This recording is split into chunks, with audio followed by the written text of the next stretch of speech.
I knew I was in trouble the moment Mark stayed behind after class. Not the obvious kind of trouble. No rules broken yet, no lines crossed. Just that quiet, sinking feeling in my chest. The one that shows up when you realize something simple is about to become complicated in ways you can't undo. I'm Joe. I teach literature at a local university. Nothing glamorous. Night classes, adult students, people juggling jobs, families, second chances. I like it that way. Less ego, more real life. Mark enrolled halfway through the semester. He was older than most of the class, mid-20s at least, maybe a bit more.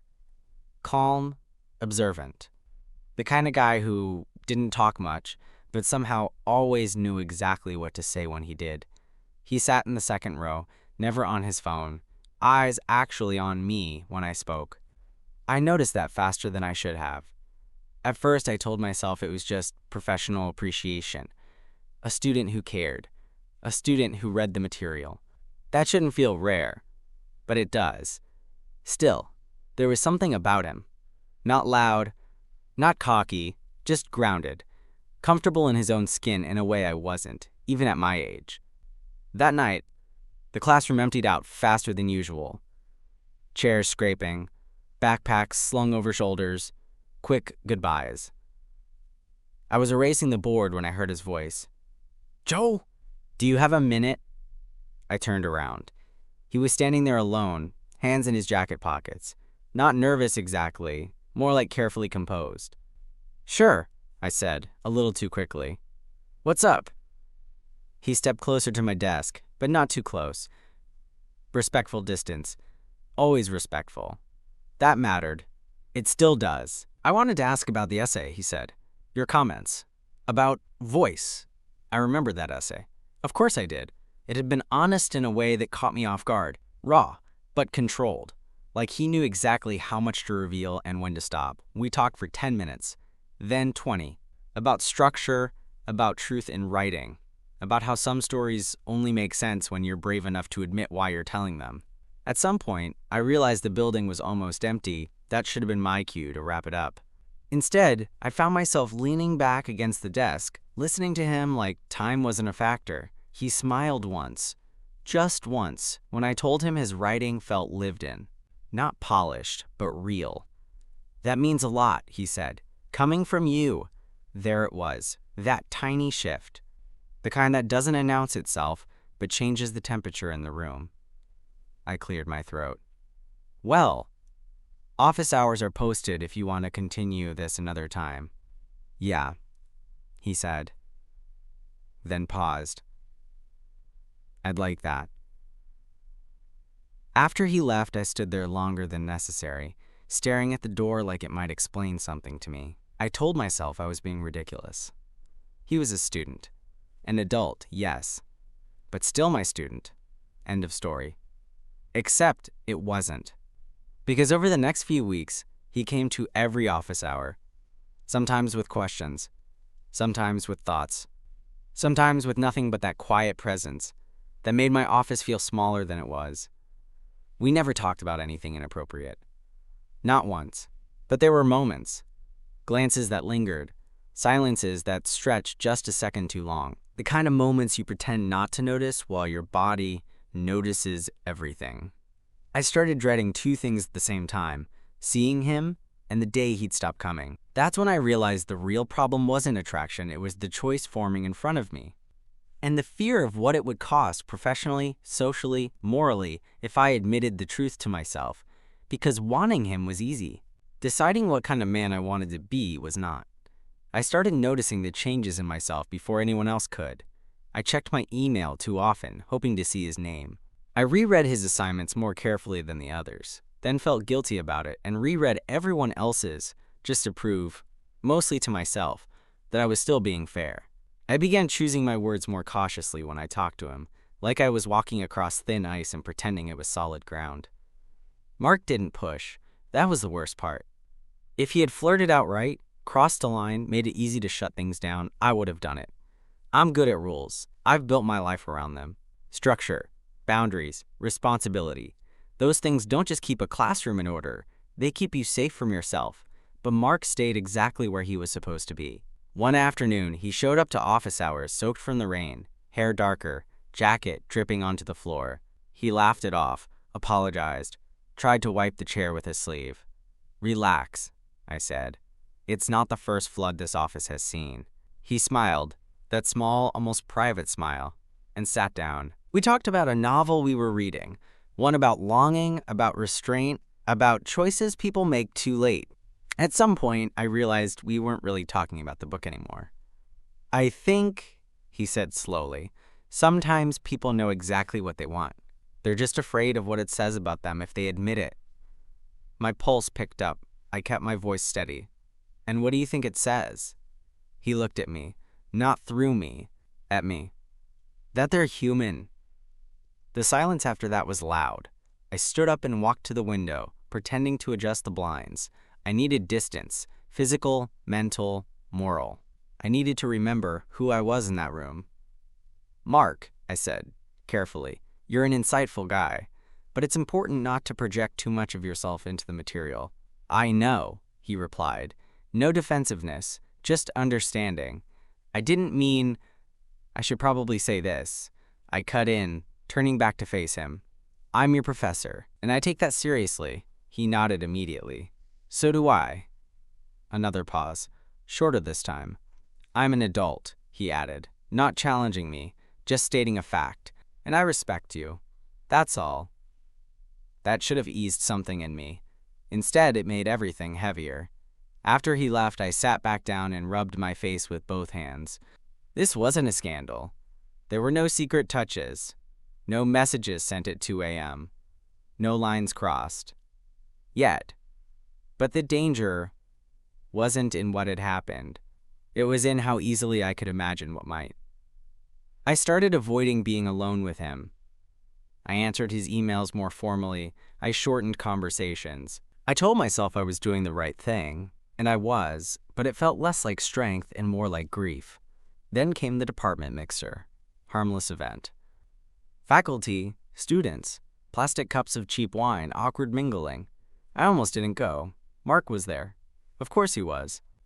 He stood near the back, talking to another student, relaxed, confident, not waiting for me, not watching me, just existing in the same space, reminding me that the world didn't revolve around my internal crisis.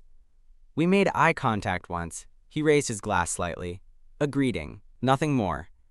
Later, as I was leaving, he caught up to me near the door. "Hey," he said, "I just wanted to say thanks for the class. It's meant more to me than you probably realize." I swallowed. "You did the work. You earned everything you got out of it." He hesitated, then nodded. "Yeah, I know." He didn't ask for anything. Didn't confess anything. Didn't put the weight of his feelings, if there even were feelings, on me. And somehow, that made my own feel unbearable. Because in that moment, I realized the hardest truth of all. The real moral test wasn't whether I could resist temptation. It was whether I could live with the choice to walk away from something that might have been real, because it wasn't right. And I still didn't know if I was strong enough to do that. This semester should have ended quietly. Grades submitted. Emails sent. The usual slow exhale that comes when responsibility loosens its grip just a little. I told myself once finals were over, everything would settle. Distance would do what discipline was struggling to do. I was wrong. Mark emailed me 2 days after grades were posted. Short. Polite. Thank you note. No hidden meaning. No invitation. Still, my chest tightened when I saw his name. "Joe, I just wanted to thank you again. For the class, for the feedback, for pushing me when I needed it. I learned more than I expected to. I hope you have a good break." Mark 1 stared at it longer than necessary before replying with something equally safe and professional. I hit send and immediately felt like I'd just closed a door I wasn't ready to shut. That night, I went for a walk. No destination, just needed air. The city was quiet in that in-between way. Students gone, streets less crowded. Everything paused. I turned a corner and stopped. Mark was sitting outside a cafe, coffee in hand, jacket slung over the chair beside him. He looked up, surprised, and then smiled. "Hey," he said, standing halfway like he wasn't sure what the rules were anymore. "Hey," I replied. My heart was doing something inconvenient. We both laughed softly at the coincidence. It broke the tension enough for me to sit when he gestured to the empty chair. "This is okay, right?" he asked, genuinely. "I mean, now?" It was the question I'd been avoiding for months. "You're not my student anymore," I said carefully. "So yes, it's okay to sit." Relief flickered across his face, quick but unmistakable. We talked like two people instead of a professor and a student. About nothing important at first. Weather, plans, the weird emptiness after a semester ends. But the conversation deepened naturally, like it had been waiting for permission. "I almost didn't take your class," he admitted at one point. "I was worried I'd be the oldest one there."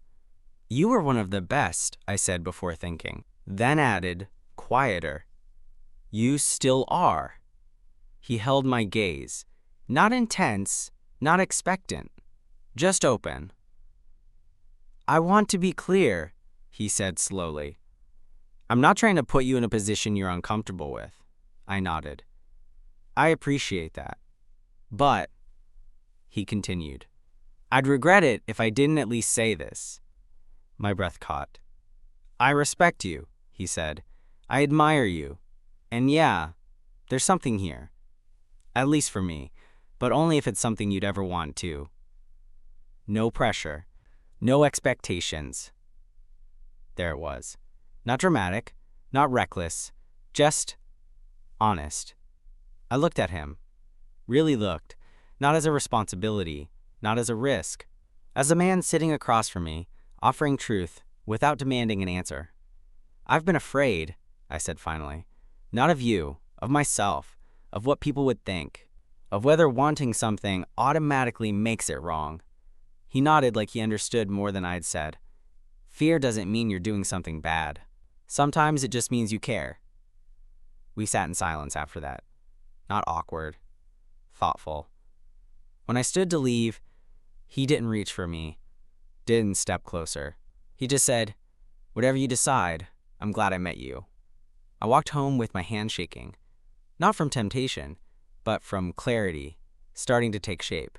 Because the choice wasn't between right and wrong, it was between living safely or living honestly. And for the first time, I wasn't sure those two things were the same. I didn't see Mark for almost 2 weeks after that night. Not because either of us said we shouldn't, not because something ended. It was more like we both needed space to let the truth settle, like letting dust fall before deciding what the room actually looks like. I thought about him constantly anyway. Every time my phone buzzed, I checked it. Every time I passed that cafe, my pace slowed. I replayed the conversation in my head, looking for mistakes, for signs I'd misread something, for proof that wanting him didn't automatically make me careless or selfish. What scared me most wasn't the possibility of gossip or judgment. It was the possibility that I'd finally choose something for myself and still lose it. Then he texted, "Hey Joe, no pressure at all, but I was wondering if you'd like to grab a drink sometime. As two normal adults. Totally okay if not." I smiled despite myself. "I'd like that," I typed back. "One drink." "Deal," he replied. Friday? Friday came faster than I expected. We met at a quiet bar across town. Neutral territory. Not near campus. Not a place either of us had history with. That felt important somehow. He looked different out of the academic context. Same man, but looser. Jacket instead of a button-down. A confidence that wasn't tied to impressing anyone. "So," he said as we sat down, "what's it like not having to grade papers anymore?" I laughed. Really laughed. The tension eased. The drink stayed just one, for both of us. Not out of restraint, but intention.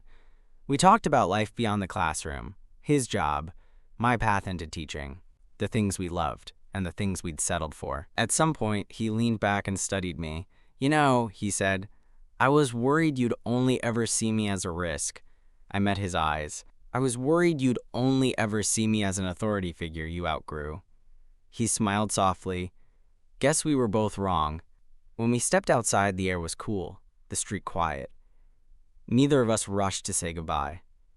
I need to say this clearly, I told him. I won't do this halfway. If we see where this goes, it's with honesty, no hiding, no pretending. He nodded without hesitation. That's what I want too. I didn't kiss him then. That mattered. Not because I didn't want to, but because choosing him didn't have to start with impulse. It could start with intention. The first time I did kiss him was a week later, in his apartment, after hours of conversation and shared silence, and the kind of closeness that doesn't need to rush. It was gentle, uncertain, real. And afterward, lying there fully awake, I realized something that surprised me. I wasn't afraid of being judged anymore. I was afraid of losing something that felt earned. The forbidden part had never been the feeling. It was the honesty it demanded. And I was finally ready to live with that. The first few weeks felt strangely normal. That was the part one hadn't expected. No dramatic secrecy. No stolen glances in hallways. No whispered conversations meant to dodge suspicion. Campus was out of the picture for both of us now, and that distance gave us room to breathe, to figure out who we were to each other without the weight of context pressing down on us. Still, the fear didn't disappear overnight. I noticed it in small ways. The hesitation before introducing him to a friend. The pause before reaching for his hand in public. The way my mind still ran worst-case scenarios, even when everything was going right. One evening, we were cooking together in his apartment. Music low, windows open, the easy rhythm of two people learning each other's habits.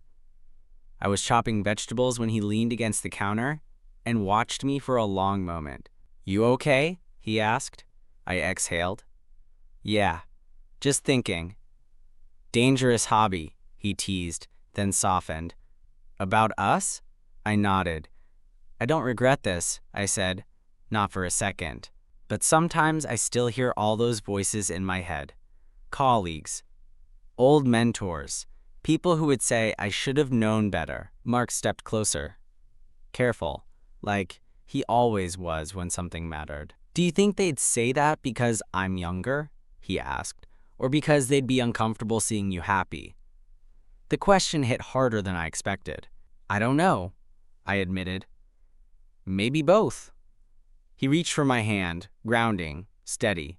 "Then let's make sure what we're building is worth the noise." That became our quiet agreement. We didn't hide, but we didn't perform either.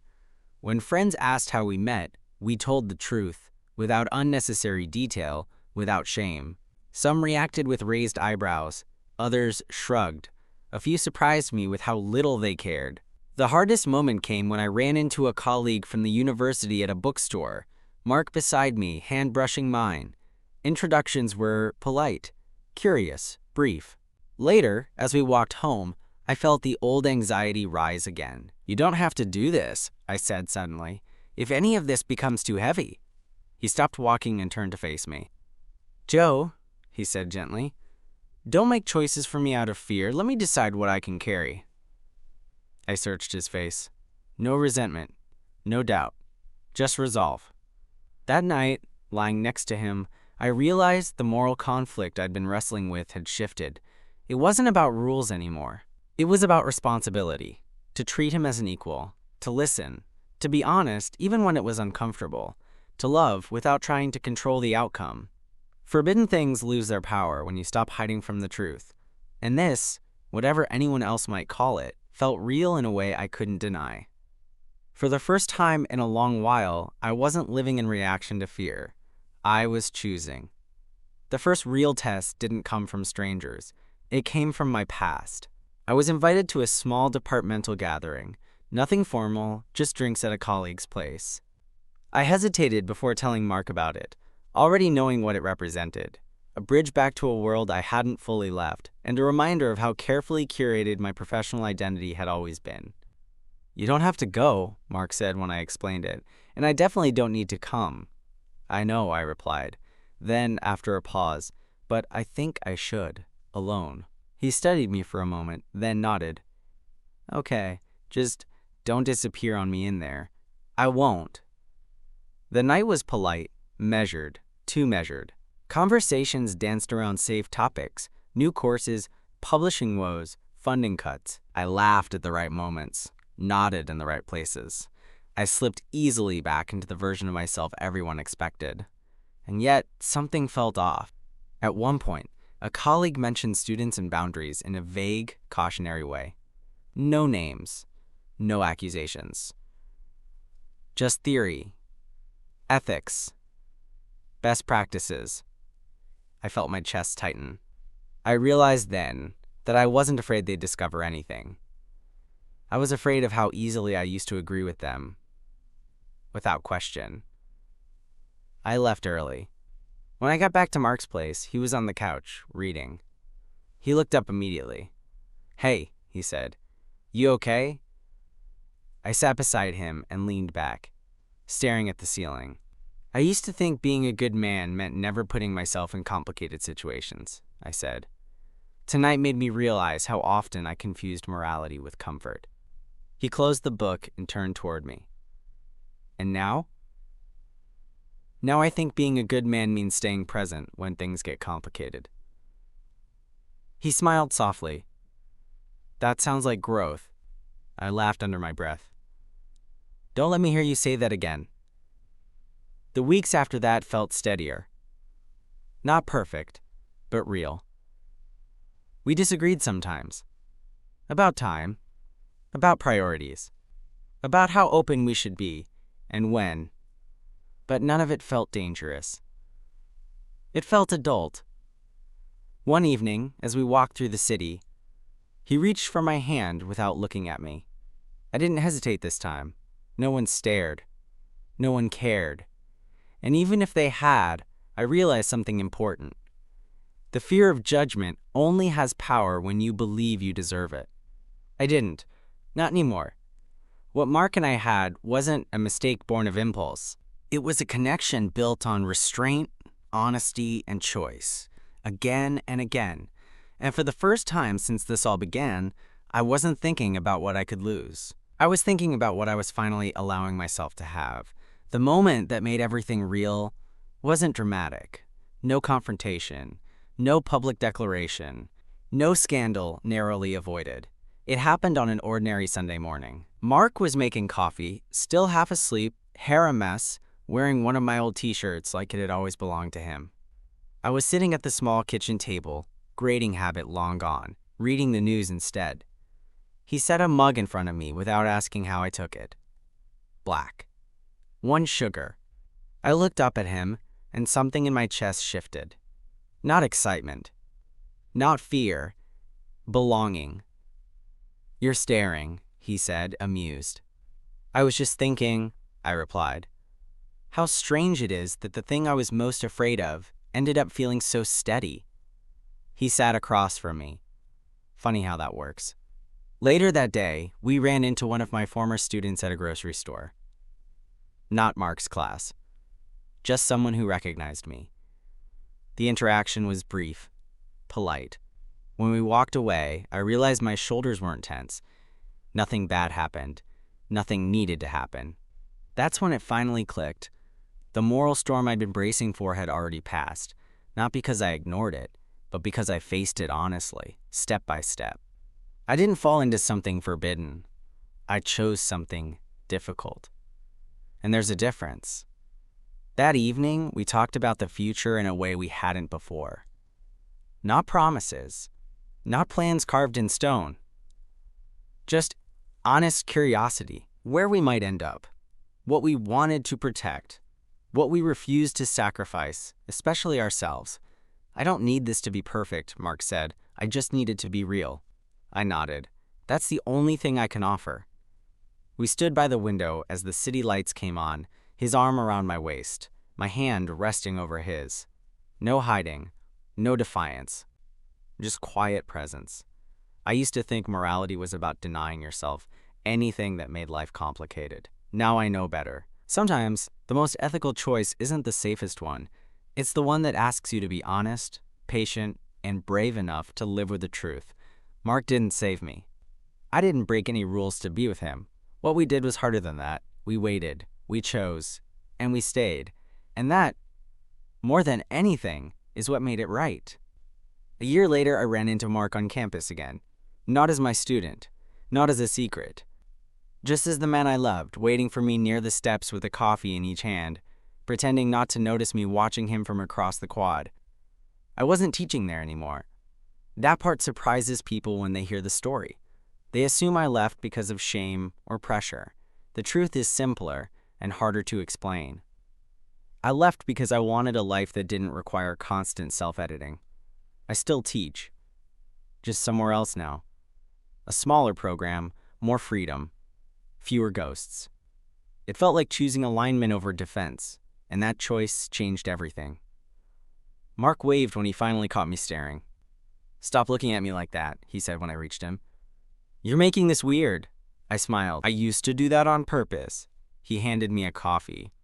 "You don't have to sneak glances anymore, Professor." I rolled my eyes. "You love it." He did. We walked through campus together, past classrooms and bulletin boards, and all the quiet, ordinary life that used to feel so dangerous to imagine sharing. Nobody cared. Nobody stared. The world didn't crack open.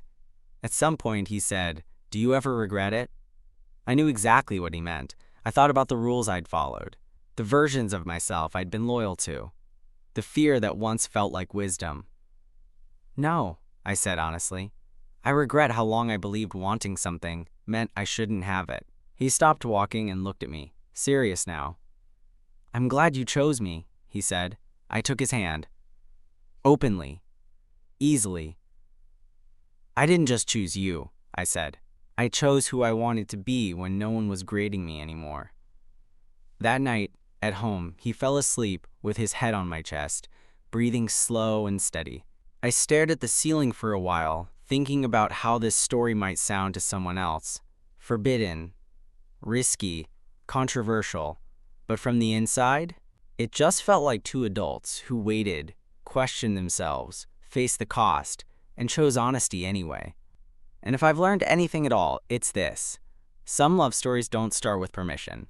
They start with restraint, and they last because of it.